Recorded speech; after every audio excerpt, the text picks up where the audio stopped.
صاحب کے 4 یوسی کے چیئرمین تھے. ایک جو ہے وہ ایسٹرن اسلام آباد راول ٹاؤن والے تھے, دوسرے اس کے پچھلے ایریے والے تھے, ایک جھنگی سعیدہ کے تھے اور ایک شاہ لطیفی کے تھے. ان کو جو پرسیکیوشن پیٹرن جس کو جسٹس بابر ستار صاحب نے کل اپنی ایک ججمنٹ میں کہا ہے کہ جھوٹے کیسز بنانے کے لیے ایک باقاعدہ آرگنائز سسٹم مافیا کی طرح سے بنا ہوا ہے جو جھوٹے کیسز بنانے کا ذمہ دار ہے, اسی طرح سے یہ وہی ڈپٹی کمشنر جس کو کل ریپریمانڈ کیا گیا, وہی باقی افسران جس کو پولیس والے بھی تھے کل ریپریمانڈ کیا گیا, یہ پولیس والے ٹریگر کراتے ہیں اور deputy commissioner without applying mind پھر وہ جو نیچے ان کے ہوتے ہیں ڈپٹی کمشنر کے وہ آرڈر جاری کر دیتے ہیں. اور ان میں رشتہ داروں کو ملنے کی اجازت ہو گئی ہے اور منڈے کے لیے 3 مختلف بینچز میں یہ 4 کیسز تھے جن کو میں نے لڑایا آج, اور اس میں کچھ بنیادی آئینی حقوق کے ہم نے اور ہیومن رائٹس کے اور انسانی حقوق کے سوالات اٹھائے ہیں. اور پولیس جو ہے وہ سفید کپڑوں میں جا رہی ہے, سفید پوش اٹھائی گیرے ان کے لیے لفظ استعمال کرنا زیادہ مناسب ہوگا جو یہ ساری کارروائی کر رہے ہیں. تو دوسرا جو پہلو ہے وہ بہت امپورٹنٹ ہے پاکستان کے لیے, جو میں آپ کے سوال کے جواب میں کہنا چاہتا ہوں, وہ پہلو یہ ہے کہ جو الیکشن کمیشن آف پاکستان ہے اس کو جب بلایا گیا تھا آدھی رات کو چیف جسٹس نے اور آدھی رات کو کہا تھا کہ آپ کتنے عرصے میں الیکشن کرائیں گے, وہ ہمارے جانے سے پہلے وکیل باہر ہم کھڑے ہوئے تھے اور اس ڈبیٹ کو میں لیڈ کر رہا تھا. اندر جانے کے لیے انہوں نے پہلے سے ہی کسی نے بلا کے بٹھایا ہوا تھا الیکشن کمیشن کو. انہوں نے کہا جی 4 مہینے بعد ہم تیاری کریں گے. 4 مہینے وہ 15 مہینے بن کے گزر گئے لیکن ان کی تیاری ابھی مکمل نہیں ہوئی ہے.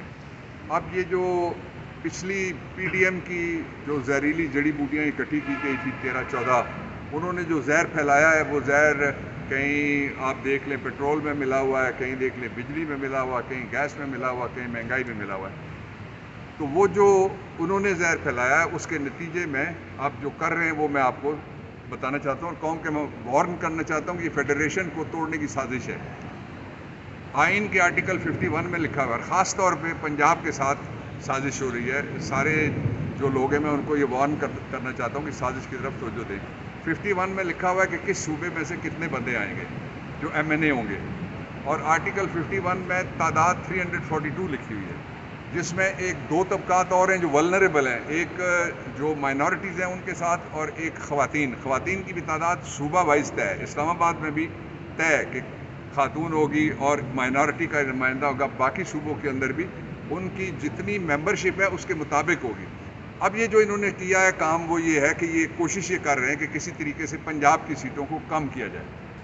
اس پہ بڑی مزاحمت کی تحریک اٹھے گی, اس لیے یہ کام نہ کریں, فیڈریشن کو کمزور کر کے توڑنے کی کوشش نہ کریں. دوسرا جو کام کر رہے ہیں وہ افیکٹ کرے گا یہی والا کے پی کو بھی, اور جو چھوٹے صوبے ہیں جس طرح سے بلوچستان ہے اس کو بھی افیکٹ کرے گا, اور سندھ کے کئی علاقے ہیں ان کو بھی افیکٹ کرے گا. دس از ون. دوسرا یہ کہ جو فیصلہ ہوا ہے یہ کہتے ہیں ہم نے مردم شماری کرنی ہے. بھائی پچھلی جو مردم شماری ہوئی ہے عمران خان کے دور میں تقریباً, اس مردم شماری سے پہلے 17 سال مردم شماری پاکستان میں نہیں ہوئی. تم الیکشن کراتے رہے, 4 مہینے تم نے کہا تھا, 16 مہینے گزر گئے, 4 کو 4 دفعہ جمع کر کے بھی تم کچھ نہیں کر سکے.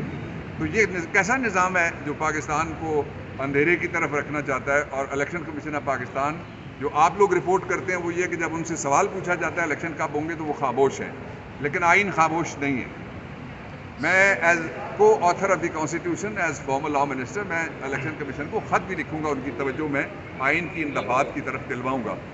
جو تیسرا پہلو ہے وہ بہت امپورٹنٹ ہے اور وہ یہ ہے کہ کل جو بلنکن ہیں انہوں نے بھی, یعنی امریکہ کو بھی بولنا پڑ گیا بڑے لمبے عرصے سے, جہاں ہیومن رائٹ وائلیشنز ہو رہی تھی نہیں بول رہے تھے, ایک پیٹرنائزڈ قسم کی اسٹیٹ لیول کے اوپر ہو رہی تھی, پورے پاکستان کے اندر اریسٹ ہو رہی تھی, پرسیکیوشن نہیں بولے.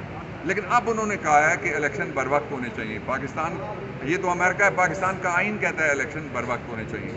اور یہ جو 2 حکومتیں بیٹھی ہوئی ہیں اس وقت ان کے پاس کوئی آئینی جواز بیٹھنے کا نہیں ہے, اور پاکستان کے لوگوں کا حق ہے کہ ان کو جو الیکٹڈ گورنمنٹ سے دی جائے. آج میں نے اسلام آباد کو صوبہ بنانے کے حوالے سے جسٹس طارق جہانگیر صاحب کے پاس بحث کیا, انہوں نے اس کو نوٹ بھی کیا ہے کہ اسلام آباد کو صوبہ ہونا چاہیے اس لیے کہ لوگوں کی آزادیاں چھیننے کے لیے اس کو صوبہ ٹریٹ کیا جا رہا ہے. 1960 کا ایک قانون بنا ہوا ہے جو ویسٹ پاکستان کے لیے بنا تھا, اس کے نیچے MPO3 لگا کے لوگوں کو یہ گرفتار کرتے ہیں. اور آئین کے آرٹیکل 129 میں لکھا ہوا ہے کہ جو پروونشل گورنمنٹ ہوگی وہ کیا ہوگی, وہ ڈپٹی کمشنر, چیف کمشنر یا IG, وہ ہمارے نمائندے نہیں ہیں, وہ پبلک کے سرونٹس ہیں. یہ پبلک سرونٹ ان کے لیے لفظ استعمال کیا گیا ہے, اس لیے پبلک ریپرزنٹیٹیو آنے چاہیے.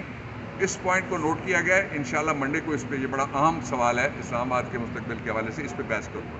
اچھا سر, یہ بتا دیں کہ عامر فاروق جو ڈیلیٹ ٹیکٹس استعمال کر رہے ہیں, عمران خان کی کوئی بھی درخواست آتی ہے تو وہ کبھی چھٹی پہ چلے جاتے ہیں, کبھی بیماری کا وہ کرتے ہیں. میں کسی عدالت پہ جو آپ تبصرے کر رہے ہیں یہ میں نہیں کروں گا. ٹھیک ہے سر, تھینک یو.